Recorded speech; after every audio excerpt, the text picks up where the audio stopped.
Hello friends. आज के video में हम बात करेंगे रिलायंस इंडस्ट्रीज़ के बारे में। यहाँ पे स्टॉक में 2025 लगभग ख़त्म होने वाला है और आपको ज़बरदस्त तेज़ी देखने मिली है और निफ्टी को भी आउट परफॉर्म किया है।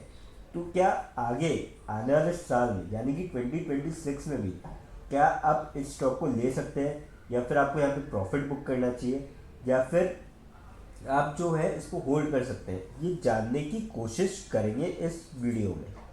फिर बात करेंगे हम कोल इंडिया के बारे में। कोल इंडिया को लेके काफ़ी शानदार खबर है, जिसके चलते मुझे लगता है कि आने वाले टाइम में स्टॉक में आपको जो है तेज़ी का दौर बनते हुए नज़र आ सकता है और जो गिरावट हो रही है ये जल्दी थमते हुए नज़र आ सकती है। तो ऐसी क्या खबर है ये डिस्कस करेंगे इस वीडियो में।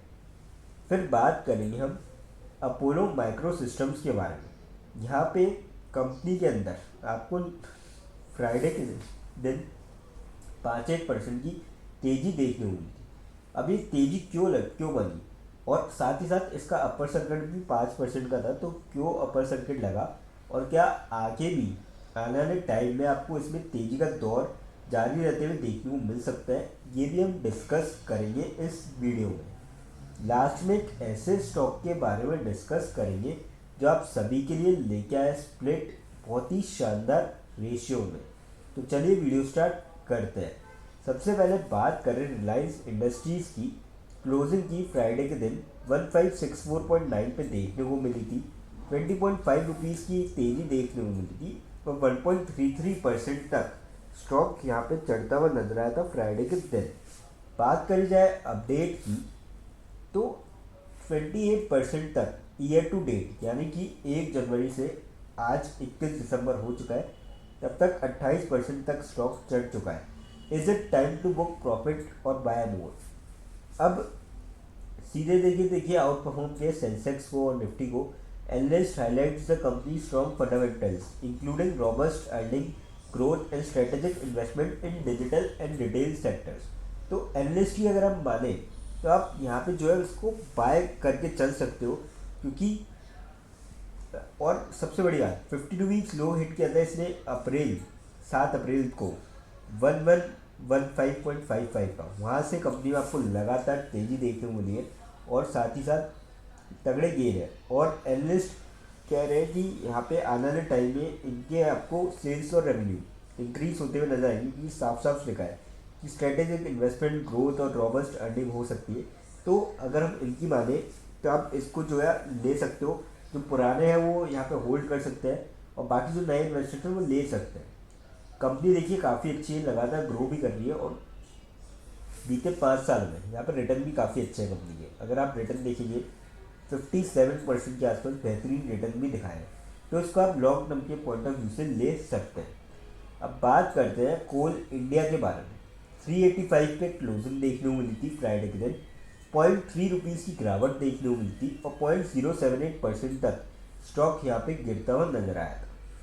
बात करी जाए अपडेट की, stocks to buy for long term from Coal India to RBNL. अब जिगर पटेल जो आनंद राठी है, उन्होंने 5 ऐसे शेयर सजेस्ट किए 2026 के लिए।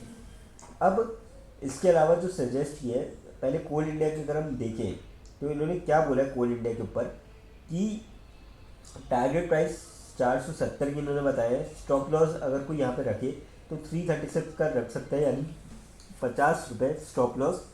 और ये बेसिकली देखा जाए तो ये डबल में खेलते हैं, 1/2 के रेशियो में खेलते हैं लगभग। जो ब्रोकर्स होते हैं वो हमेशा यही करते हैं कि लॉस अगर स्टॉप लॉस हिट करे तो आधा करे और प्रॉफिट हो तो डबल हो। तो और अपसाइड जो पोटेंशियल है वो 22% का यहाँ पे एक्सपेक्ट कर रहे हैं आने वाले टाइम के अंदर। अब सबसे बड़ी बात ये है कि Coal India has been in prolonged consolidation phase for nearly 10 to 12 months, largely trading within the 370 to 400 band. अब इनके हिसाब से जो 400 का इनका लेवल है वो टूटते हुए नजर आ सकता है, जहाँ पे रेजिस्ट कर रहा है बार बार। Throughout this period, momentum has remained stable with the RSI consistently holding above the 40 level, indicating that bearish pressure has been well absorbed despite the sideways price action. तो इनका ही मानना है कि बियरिश एक्शन जो है वो यहाँ पे कम होता हुआ नजर आ सकता है, एब्जॉर्ब हो चुका है। तो आने वाले टाइम में अब मुझे लगता है कि यहाँ पे तेजी का दौर बनते हुए देखने को मिल सकता है आपको 2026 के अंदर, तो इस स्टॉक को भी आप ले सकते हैं। और साफ साफ इन्होंने बोला है कि 2026 से ये पिक रहेगा, तो मेरे ख्याल से आप इस स्टॉक को जो है ले सकते हैं। ईयर खत्म हो रहा है और लॉन्ग टर्म के पॉइंट ऑफ व्यू से ये स्टॉक भी काफ़ी अच्छा है। बीते 5 सालों में इसने भी काफ़ी तगड़े रिटर्न दिखाए, 183% के आसपास। अब बात करते हैं अपोलो माइक्रो सिस्टम्स के बारे में। 237.95 पे क्लोजिंग देखने को मिली, 11.3 रुपीज़ की तेज़ी देखने को मिली थी और 5% तक स्टॉक यहाँ पे चढ़ता हुआ नजर आया था आपको फ्राइडे के दिन।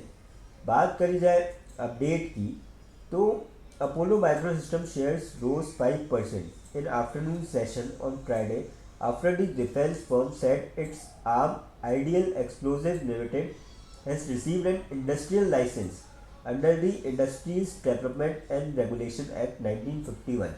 तो ये बड़ी वजह रही कि इसमें आपको जो है अपर सर्किट लगता हुआ नजर आया। और सबसे अच्छी बात ये कि जो अपोलो माइक्रो सिस्टम्स का स्टॉक है वो ट्रेड कर रहा है higher than 5 day, 10 day, 200 day, but lower than 20, 30 and 50 and 100 days 150 day moving averages से। तो यहाँ पे हो सकता है कि अब आपको जो है आने वाले टाइम में तेजी का दौर बनते हुए नजर आए। देखिए कंपनी की यहाँ पे, इस कंपनी भी काफ़ी शानदार रिटर्न है। बीते अगर 5 साल में देखें 1897% की ज़बरदस्त रिटर्न है कंपनी की। तो मेरे ख्याल से तो इस कंपनी को भी जो है आप ले सकते हैं। लॉन्ग टर्म के पॉइंट ऑफ व्यू से आपको यहाँ से भी कंपनी अच्छे खासे रिटर्न दिखा सकती है। अब बात करते हैं उस स्टॉक के बारे में जो आप सभी के लिए लेके आए, स्प्लिट। कंपनी का नाम है यहाँ पे नवुमा वेल्थ मैनेजमेंट लिमिटेड। 7166.5 पे क्लोजिंग देखने को मिली, 135 रुपीज़ की गिरावट देखने को मिली और 1.85% तक स्टॉक यहाँ पे गिरता हुआ नजर आया था फ्राइडे के दिन। 5 दिन में 2% के आसपास नेगेटिव रिटर्न। पर अगर आप लॉन्ग रन में देखिए 5 साल या फिर मैक्स, दोनों कंपनी की एक ही है, क्योंकि कंपनी यहाँ पे लिस्ट हुई थी सितंबर 2023 की एकदम एंडिंग में।